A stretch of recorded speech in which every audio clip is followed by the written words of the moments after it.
Hello and welcome back to Football Manager once again. We have now actually the second of the two games in the European Football Championships, and we know that a victory in this match means that we will qualify for the knockout stage, to be the second round. It could be quarterfinal, I can't remember. It's been a while since I actually paid attention to this competition in real life because I never really cared about it. The last time I actually paid attention to it would have been 2008 when it was Poland and Ukraine, I think, hosted it. I believe. Hang on, let me have a quick look. Yes, Poland and Ukraine in 2012. That was the last time I cared about the competition. So, yeah. So let's get into this fixture. There's nothing really to mention at the moment. No transfers have actually been accepted or gone through since the last video, so nothing needs to be updated on that part. We've got in goal today Murray instead of Donnarumma, and we've put in Mancini rather than Romagnoli in defence, just to sort of mix it up a little bit. The rest of the team is completely the same. We don't really need to change what isn't broken, I'll admit. But looking at the last match, Romagnoli was the lowest rated defender, and obviously Donnarumma didn't get a 7 point something, so he was taken up for Murray. But as I mentioned at the end of the last video as well, we're going to have every goalkeeper play at least one group stage match. So we're actually going to have Blizzari playing against Switzerland. So let's go forward in this fixture. We know obviously victory secures qualification, so we can experiment to an extent in the next match if we win this one. So this is effectively just the last game. We need to actually play a strong team before the knockout stage, I have to say. There is two players that I'm worried about in this side, which is Brankovic and Petrovic, because both of those two are incredibly good players. That this summer alone I tried to sign Petrovic, and Brankovic signed for Man City for over £112 million. So very valuable talent, I have to say, on their team. Go out there and impress. I'm not going to say I expect them to win. That probably too much to put too much pressure on the younger players in the side. And I don't think it's really necessary, especially knowing that a single goal will send us through, the same as a single goal could send us out in the next game if we don't win this match. Riccardi plays the ball to Barella, now to Idovan, back to Barella, to Tonali. Tonali plays it out to the left wing, finding, I can't see the name, it went way too quickly, but the ball was saved by Alexander Lilic and then cleared by Zlatan Zahajovic. Which is lovely to know that two Millwall boys are linking up very successfully to stop my Italian side from getting past them. Of course, I'm not pleased that they're doing this, but it's happening. I've also noticed that Stefan Tasic is playing in my preferred right wing position for him. Tonali crossed the ball and headed away by someone, and then headed away by someone else. Conti now with the ball. Plays it to Tonali. Tonali plays it back in the middle to Conti. To Barella, back to Conti again, now to Pellegrini, plays it back to Mancini, forward to Tonali, Tonali looking up, finding Barella, Barella runs it forward, gets to Pellegrini on the edge of the box, back to Barella, Barella stands on the ball for a little while, passes it back to Tonali, gets into the box but shoots and it's over the bar, and we are definitely knocking on that door. Just the question will remain, can we actually open the door for us to score? Zahajovic throws it to Grujic, or Grujic, however you pronounce it. Plays in the middle to him, trying to get the block for number 11, but didn't work. Now, ball played at the top, finding Tasic on the edge of the box. Now he runs forward. Tackled by Pellegrini very successfully, though. Tonali back to Mancini. Mancini plays it forward to Pellegrini, holding the ball up now, plays it to Tonali. Tonali gets the ball forward, looking up, finding a good pass out to the right wing for Idovan. Idovan gets to the edge of the box, but it's tackled very well by Zahajovic. Now Jovic with the ball. Runs it into the middle, back to Zahajovic. Loses out to Esposito, cross it into Aimati, but the ball goes wide for a goal kick. Very unlucky for Aimati and Esposito, because they really should have scored that one. Very poor defensive work from Zahajovic. You can see why he was dropped for Millwall, but it really should have been a goal. They really should have put that ball into the back of the net. But as you can see, 70% possession, more or less, We've had all the shots, they've had a single one. And we finally made the breakthrough. Alessio Riccardi from a free kick sent in by Nicolo Barella. Italy have taken the lead against Serbia on the 27th minute. And just like how I predicted, a single goal very well could be enough to send us through. Switzerland, I believe, have already beaten Scotland. I didn't actually check on the fixtures list, the fixture screen before the match, so I will be able to look after the game to determine if they have or not. But given that they are going down a position, regardless of winning, I'm going to assume that they probably have already won. Back to Sahajevic now with the ball. Plays it into the middle for Saric. Forward to Grujic. Over the top looking for Brankovic, who gets in behind, and thankfully Alex Murray stops that from going to the back of the net. Corner kick for Serbia. Sahajevic standing over it, swings it into the near post, headed away by Italy very, very successfully. Now, a player that I'm not going to attempt to pronounce the name of, pass the ball to Tasic, who does lose out to Pellegrini, and a throw-in is given to Serbia. And after 46 minutes of football, Italy lead against Serbia by a goal to 0.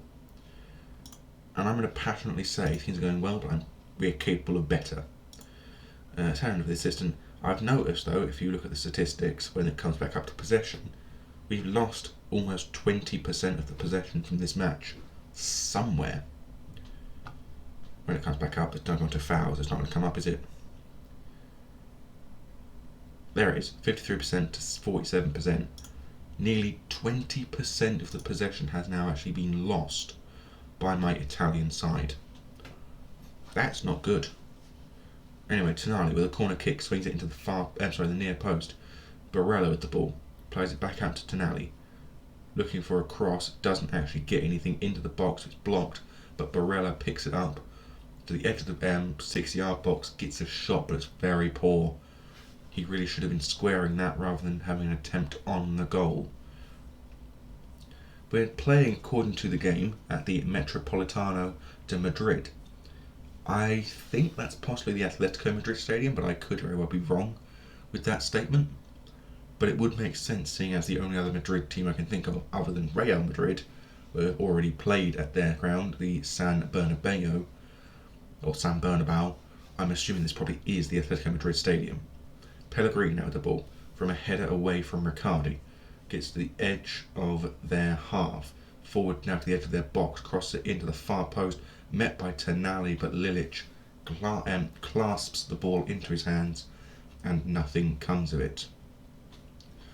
I'm going to pause the game here and make 2 changes, being the very low on condition Barella for Gabriel Pieri. He'll be an advanced playmaker in an attacking role, just so we can push him a bit further up, see what he can do. And Vittorio Aimati will be coming off for, there he is, Atzeni. Antonio Atzeni will play as a false 9 to help the advanced forward Esposito.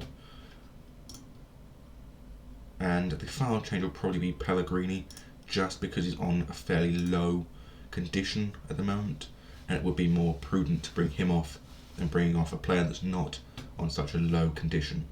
As well as that, he's on a yellow card, it just is safe as well. So I'm going to now bring him off for safety reasons.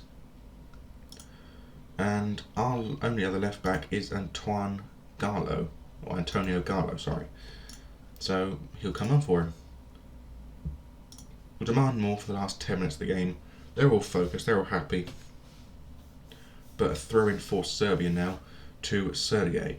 Plays it to Radic over the top, looking for another player, but only mites the head of, I don't know who that was actually, but it's played forward to Riccardi. Idivan now with the ball.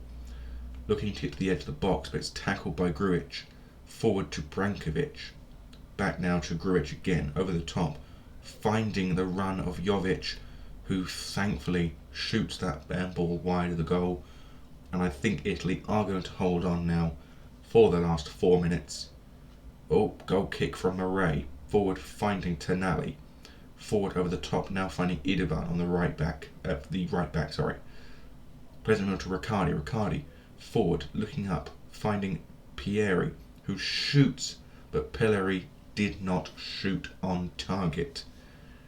And after 4 minutes of stoppage time, Italy have managed to hold on to their 1-0 lead, and it is over.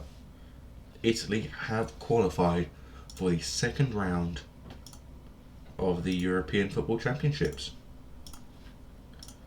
And we can hopefully keep this form going against both Switzerland and, as well as that, the competition we're playing in the next round. Now, obviously, as I mentioned before, I will be retiring on the day I get eliminated or the day we win the European Championships, because it's just the fairest option. I mean, I think the European Football Championship final, let me have a quick look. The final, I believe, okay, that won't help me there, is to be played, oh, for the love of God, where would I find schedule? There we go. The final is played in July. Yes, here we go, the 9th of July. And I believe Millwall start their season at the end of July. A quick look at Millwall's season. Okay, so it hasn't actually updated to next season yet. So when it does, obviously I will notify you in the video it does update to. But if we were to be eliminated prior to July, I'll retire on the 1st of July and then do a 5-year period forward, finishing on the 1st of July again. Other than that, I'll probably retire on the 30th of July or the last day before the Millwall start their season, just to sort of give it a proper action and timing. To be honest with you, these three players are very good. I mean, Sahovic, questionable, I'll admit, for good, but 27-year-old cheap player, could be sold on for very good money. Alexander Lilic, again, 22 years old. Tasic, is 25 years old. They're all very good players, but they just weren't good enough to beat my Italy side. Now, Serbia also know that qualification from the group is still possible. A victory against Scotland by a sufficient number of goals, whilst we beat Switzerland, would see Serbia through. But that's all an if and all but. So they're not too sure at the moment whether they can still qualify. So it's really just up in the air at the moment. So until we play Switzerland, until next time, I bid thee adieu. And when the game's finished loading the next thing, I'll say goodbye. Which is going to keep loading now, isn't it? Not going to stop loading. Oh, I love this game sometimes. I believe, just another note before I do go, the FM21 is to be released 1 week tomorrow, I believe. I could be wrong, of course. It's very likely I am. But I believe it will be released on the 10th, and today being the 2nd, it will be 1 week tomorrow. Now, with the knowledge of that, that's the beta, not the actual full release game. The full release game is coming out on the 24th. That will be the day I released my first video for the new game.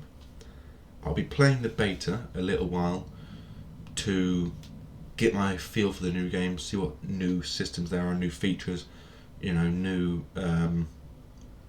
ways of playing the game, and go from there. I think probably the best options. And then on the 24th of November, I'll be making my first video of the new Nobody to Somebody campaign, where I do the same thing I did last time. I begin as an unemployed nobody and begin my way working up the football ladder until finally I make it to where I need to be and win the Champions League. And hopefully also a World Cup with a nation regardless of where it is. The game is still processing annoyingly, so I can't click anything. It's also very frustrating, of course, but yeah. But only Belgium are the last winners of the European Football Championships. I didn't notice that. I looked at the nations hosting, not the nations that won it. Okay, there we go. Everything's done now. everything working out fully as we need it to do and to be. And yeah, I think that's it. So until next time, I bid thee adieu. Goodbye.